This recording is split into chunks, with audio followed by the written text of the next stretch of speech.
이런 가운데 어제 민주당 초선 의원들 최신 얘기를 하면서 뭔가 입장 표명을 했어요. 그런데요.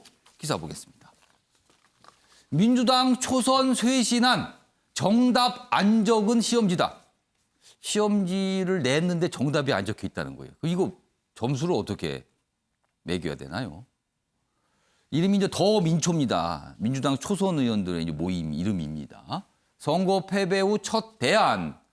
성범죄, 무공천, 당원 개정 등 구체적 대안 없이 당에 밀었다. 위기의식이가 없는 거 아닙니까? 뭐 이런 비판이 있다. 이렇게 다루고 있습니다. 자, 그럼요. 어제 이제 초선 의원들이 어떤 입장을 냈는데요. 영상으로 확인해 보겠습니다.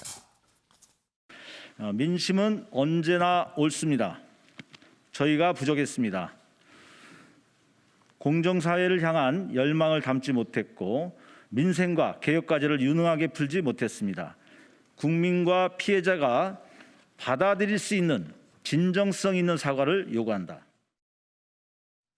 자, 여기 보시면 쇄신안을 좀 얘기를 했잖아요. 근데 그중에서 윤호중 원내대표 사안과 관련된 게 여기 하나 있네요.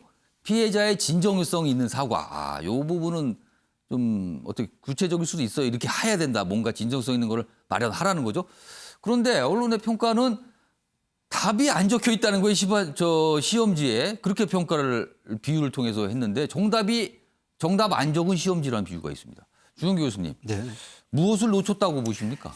이게 초선 의원들이신데 죄송한데 노세한 정치인들과 같이 원론적인 발언을 지금 하게 전 문제라고 봅니다. 그러니까 원론적인 발언이라는 거는 알맹이가 없다. 네, 맞습니다. 지금 저 헤드라인처럼 정답을 안 적고 그냥 원론적으로 뭐 개선해달라, 요구한다. 그냥 좋은 얘기만 담겨 있다. 네, 이게 과연 우리 국민들이 초선 의원한테 요구하는 바는 전혀 아니라고 생각합니다. 이건 제가 대선을 앞두고 여당에 있어서는 가장 위험한 신호라고 생각을 합니다. 왜냐하면 중도층의 표심은 이제 초선 의원, 여야를 막론하고 초선 의원들의 싸움이라고 생각을 하는데 민주당이 지금 81명이 육박하는 이런 초선 의원들이 이런 모습을 보여준다는 것을 가장 큰 위험 신호로 봐야 될 것 같아요.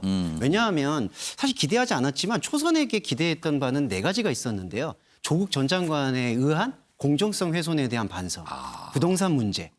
그 부분은 2가지가 있었는데 그거는 좀 어렵다고 손 치더라도 그러니까 논의들이 필요하고 당 전체의 논의가 있다 하더라도 이번에 이제 보궐선거에 대한 반성에 있어서 2015년에 당원 당규를 이번에 다시 재개정하는 거.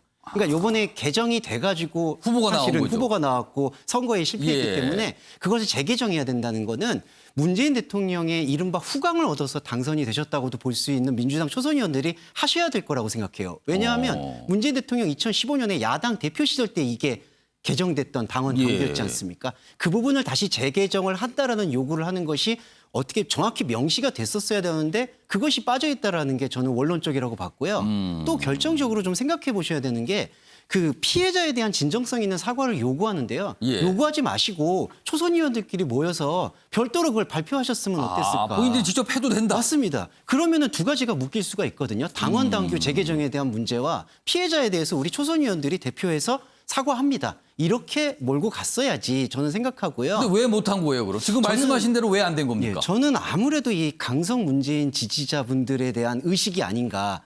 근데 이것도 자세히 살펴봐야 되는 게 과연 이게 문재인 정신을 훼손하는 거냐. 저는 오히려 문재인 정신을 회복하는 길이라고 생각을 하고요. 그런 부분에서 조금 이럴 때에는 저는 권력을 사용해도 된다고 생각하는 게 80명이 육박하는 의원들이 모였거든요.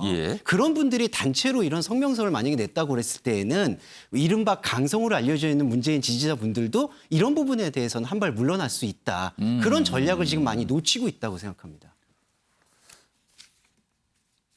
제목 자체가 좀 비판적인 거죠. 시험지를 냈는데 정답은 어디 있습니까? 라고 묻고 있는 거예요, 지금요. 안 적었다는 거죠. 뭔가 막상 중요한 거를. 이런 기사가 오늘 있었습니다.